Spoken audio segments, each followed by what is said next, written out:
How amazing would it be to set yourself up so that you were able to cherry pick your ideal job? So many workers travel from one job to another because it seemed better in the moment. There's simply no long-term view. It's simply salary bump to salary bump, if you're lucky.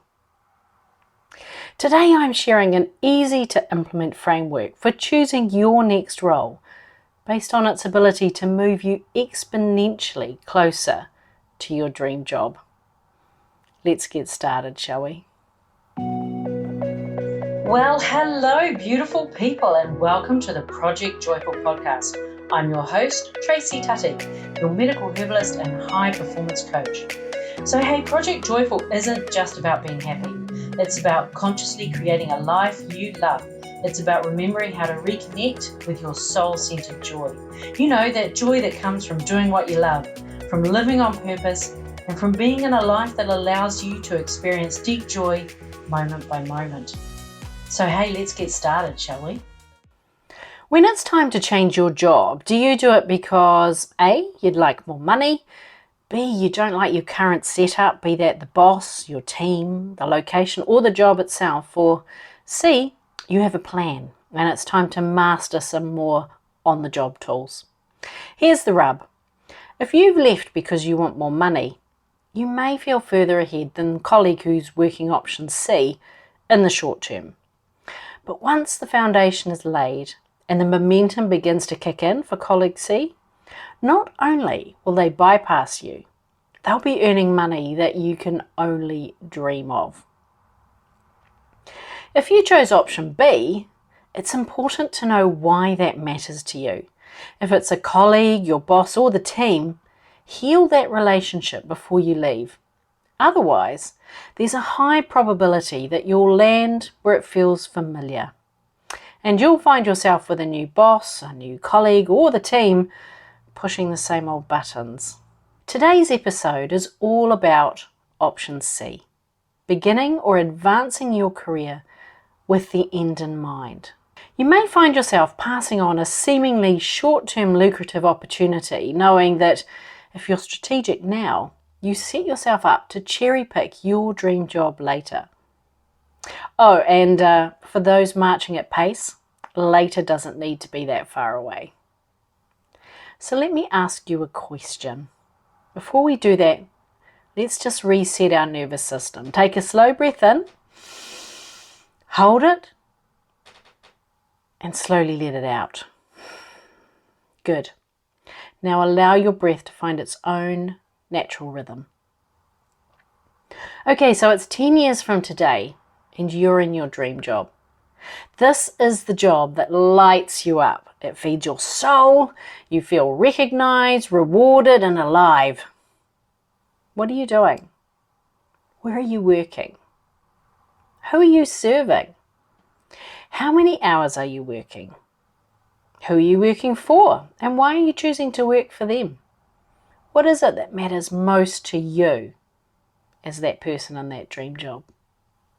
Now dial it in. What skills are you most proud of? What's your superpower? How are you showing up on the daily? Confident? Powerful? Joyful? Don't judge it. Don't compare it. Right now we're just playing. You're growing in awareness. There's no 5-point plan. You're just dreaming. You're just exploring. You're understanding what feels good. What makes me my best version of me? Now write that down. Get really specific. Now it's just a daydream. There's no pressure. There's no rush. There's no to-do list. We're simply reveling in the desire phase, so that we have clarity on what matters most to us. And once you're clear on that dream job, take a step back and ask yourself, who do I need to be within myself to do the things that that job requires of me? So for example, if your dream job, you, is confident and you feel it would help to be more confident than you are today, what thoughts does confident you have? How does confident you celebrate her success? Are you doing that now? Are you celebrating everything? Even the little things? What experiences do you want to start accumulating in preparation for this dream job? What skills would you like to sharpen? Don't limit it to work skills. You're a person, not just a worker.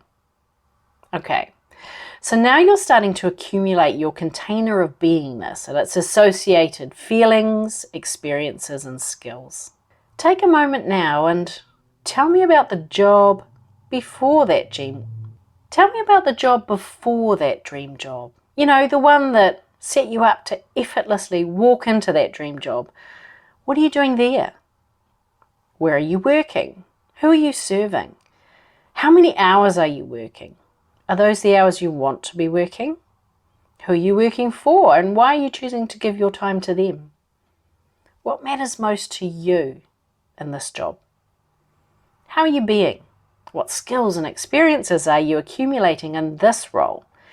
And how specifically are you developing those skills? Who's in your network? How can you foster those relationships today? Now keep repeating this process of questioning. Keep working backwards. To find the role, the skills, the experiences in the job that helped you to effortlessly walk into the next one. We're going backwards. We keep on going until you find yourself in the here and the now, so you're in your current role. So now you have the map. The strategic plan that helps you accumulate the desired skills, ways of being, and the attributes that's going to allow you to land your dream job. But don't rest there. Share that plan with your trusted network. Did you know that as much as 70% of new jobs aren't published publicly, and that up to 80% of jobs are filled via word of mouth? So share your strategic job plan with your network and pay it forward by keeping their plans in mind and seeing how you can help them. I strongly encourage you to play the longer game and avoid the temptation of a short-term salary bump. Choose a role that matches your criteria.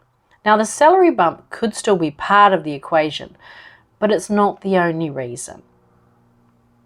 Life is about curating experiences. Rather than waiting for your holiday or retirement to do that, choose roles that bring these desired experiences to you now. Understanding what you want and why you want it, it's a major contributor to on-the-job fulfillment. So be selective. Remember, anyone who employs you, they're lucky to have you. Sending you lots of love. Bye for now. Hey, thanks for listening to today's podcast. Can I ask you a favour? If our conversation spoke to you today, could you please take a moment to leave a 5-star review?